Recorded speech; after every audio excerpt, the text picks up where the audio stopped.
Hello दोस्तों, आपका स्वागत है हमारे एसवीसी सक्सेस पॉइंट में। डियर स्टूडेंट, अब तक हमने 60 क्वेश्चन देख लिए हैं 11 सीईटी के लिए, और जो बाकी के जो क्वेश्चन हैं साइंस 1 के आज हम देखने वाले हैं। आपने अगर हमारे चैनल को सब्सक्राइब नहीं किया है तो बच्चों जल्दी से सब्सक्राइब कर दीजिएगा। ये बहुत आईएमपी क्वेश्चन है जो कि आपको सीईटी के एग्जाम में पूछे जा सकते हैं, क्योंकि आपको साइंस 1 और साइंस 2 से 25 क्वेश्चन पूछे जाने वाले हैं। ठीक है, और यहाँ पर हमारे पास लगभग 250 क्वेश्चन है, उनमें से आसानी से आपको 25 क्वेश्चन पूछे जा सकते हैं। ओके, चलो हम स्टार्ट करते हैं हमारे आज के पहले क्वेश्चन से।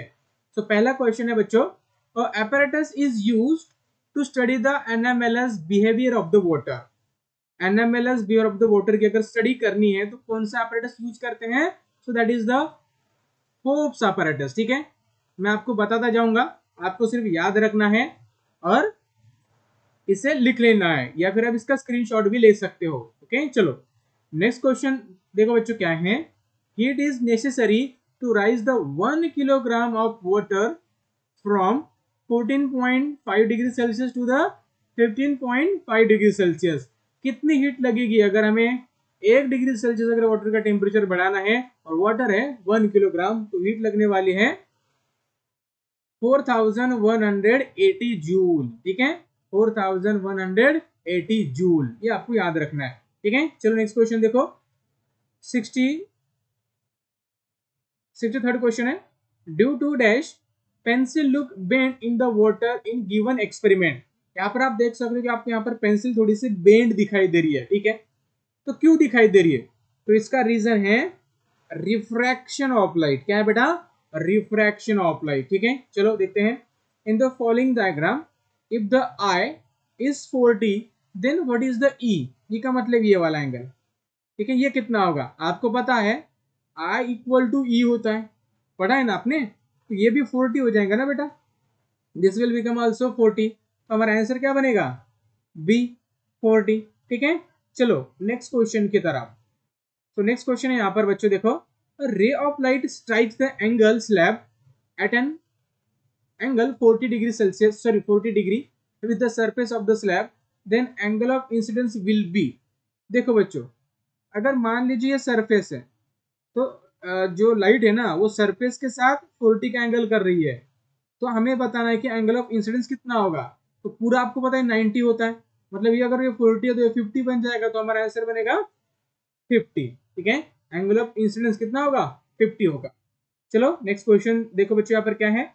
We see the sun even after it goes below the horizon because of the refraction of light. Refraction of light की वजह से हम क्या देख सकते हैं? सन को देख सकते हैं even it goes below the horizon. चलो अब नेक्स्ट क्वेश्चन देखो बच्चों, यहां पर क्या है। Dash this is the unit of refractive index. अब रिफ्रैक्टिव इंडेक्स का यूनिट पूछा है बच्चों। देखो, रिफ्रैक्टिव इंडेक्स का कोई भी यूनिट नहीं होता है, ठीक है, क्योंकि एक ये रेशो है ना, तो रेशो का यूनिट थोड़ा होता है बच्चों। चलो, n equal to dash, this is the law is also called as a Snell's law. Snell's law क्या होता है? Sine I upon sine R, ये होता है ना। आपको ये कहां पर दिखाई दे रहा है? Sine I upon sine R, यहाँ पर नहीं है, यहाँ पर नहीं है, यहाँ पर नहीं है, यहाँ पर है, लेकिन यहाँ पर थोड़ा सा गलत लिखा है। ठीक है, कोई बात नहीं, sine I upon sine R. Okay, चलो अब नेक्स्ट क्वेश्चन देखो बच्चों, क्या है यहाँ पर। Light of a different colour are use as single safety signal for safety transport from this wavelength of red light is. अब यहाँ पर पूछा है कि जो रेड लाइट है ना उसकी वेवलेंथ कितनी है। तो उसकी वेवलेंथ है बेटा 700 नैनोमीटर। कितनी है? 700 नैनोमीटर है। अगर वायलेट लाइट की अगर पूछी जाए तो आपको यहाँ पर लिखना होगा 400 नैनोमीटर। ठीक है, चलो अब देखो बच्चों, if the refractive index of a air with respect to the glass is 2/3, then what is the refractive index of the glass with the respect to the air। यानी यहाँ पर क्या है? रिफ्रैक्टिव इंडेक्स है of the air with respect to the glass. अब हमें क्या बताना है? Refractive index of the glass with respect to air बताना है, मतलब उल्टा बताना है ना। तो यहाँ पर क्या लिखेंगे हम? 3/2 लिखेंगे, मतलब बी बन जाएगा हमारा आंसर। ठीक है, कुछ इस तरीके से आपको यहाँ पर लिखना है। The process of separation of light into its component colour wheel passing through the medium is called. जब भी लाइट किसी मीडियम से पास करती है तो अपने कंपोनेंट में स्प्लिट हो जाती है, उसे क्या कहते हैं? उसे कहते हैं हम डिस्पर्शन ऑफ लाइट। उसे क्या कहते हैं बेटा? Dispersion of light. Next question देखो यहाँ पर क्या है, the light changes its direction when going from one transparent medium to the another transparent medium is called। जब लाइट एक ट्रांसपेरेंट मीडियम से दूसरे ट्रांसपेरेंट मीडियम में जाती है तो इसे हम कहते हैं रिफ्रैक्शन ऑफ लाइट। क्या कहते हैं? Refraction of light. देखो, a ray of light get refracted dash while entering the lens. देखो, जब लाइट रेज एंटर करती है लेंस में, एंटर करती है तो एक बार रिफ्लेक्ट करती है, जो बाहर निकलती है तो दो बार रिफ्लेक्ट करती है। यहाँ पर क्या पूछा है? एंटरिंग। एंटरिंग तो आप एक ही लिखेंगे, लेकिन आपको पूछा है कि लेंस में कितने बार रिफ्लेक्ट करती है, तो आपको दो लिखना है। ठीक है, ऐसा समझो, ट्वाइस आपको करना है यहाँ पर। The point inside the lens on a principal axis through which the light rays pass without changing their path is called, that is the optical centre. वो क्या होता है बेटा?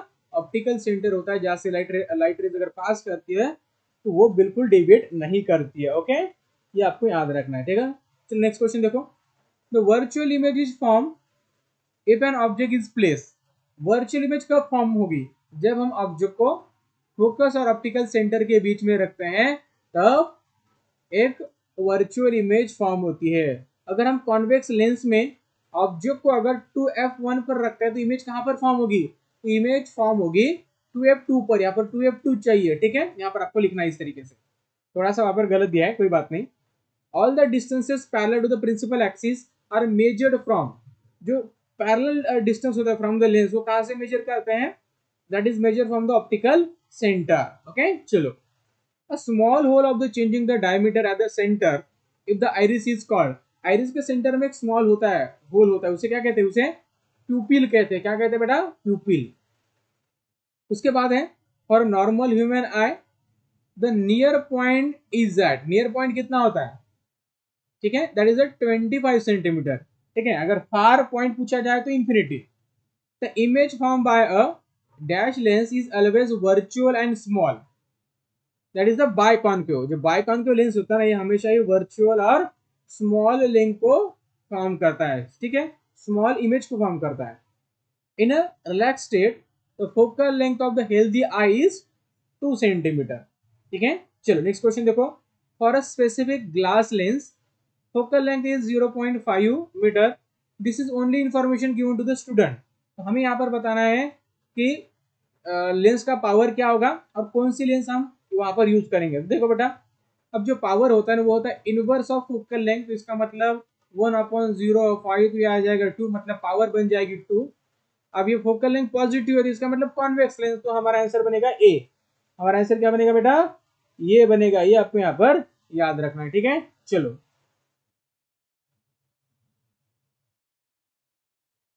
इन a myopia the human I.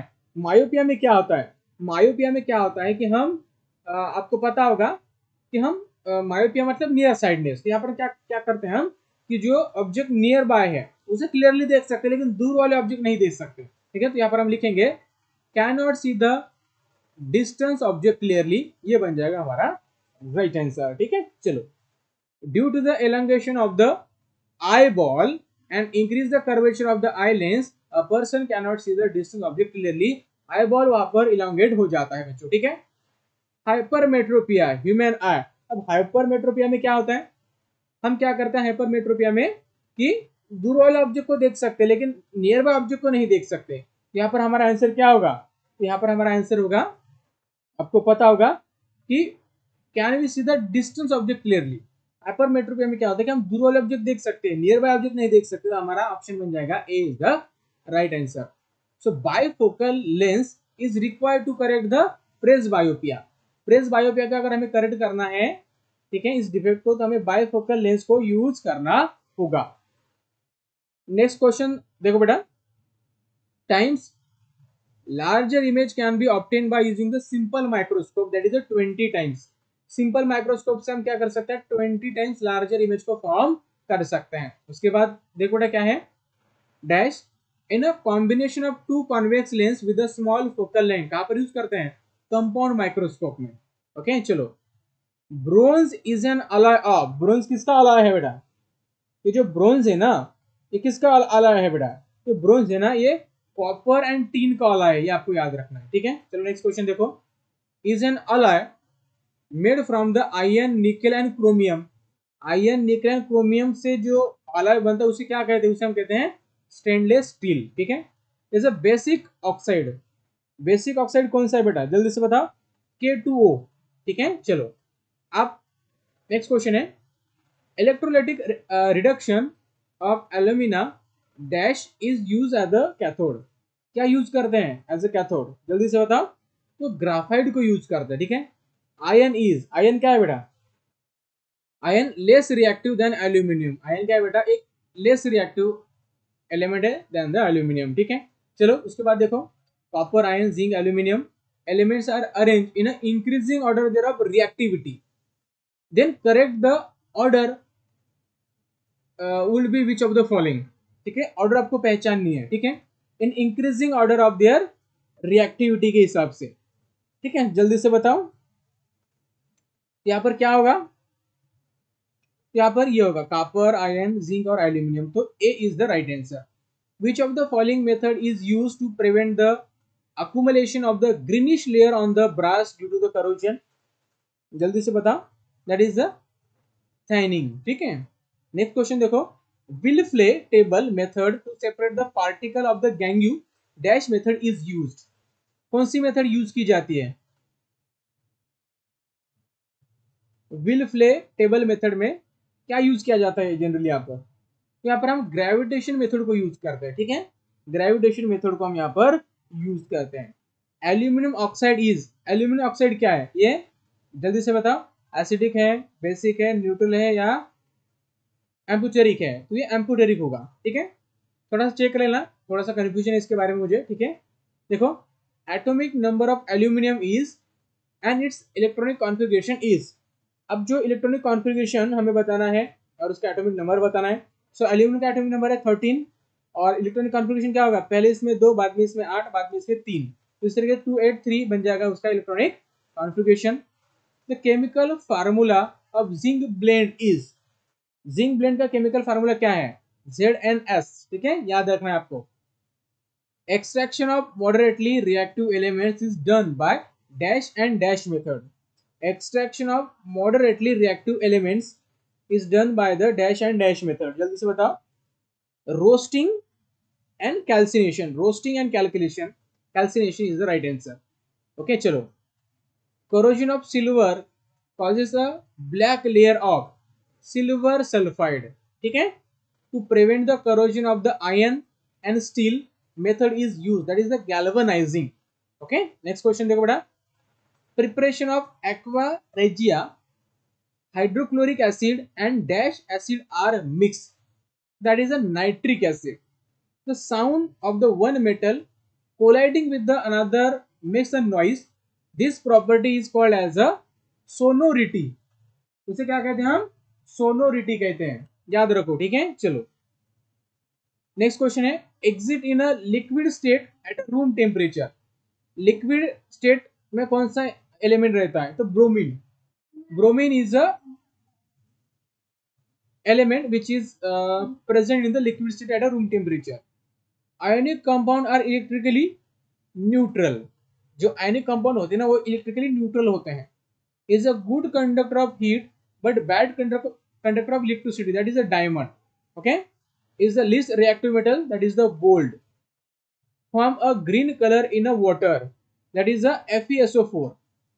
Okay, अब ये तो question थोड़ा गलत है, इसे छोड़ दो।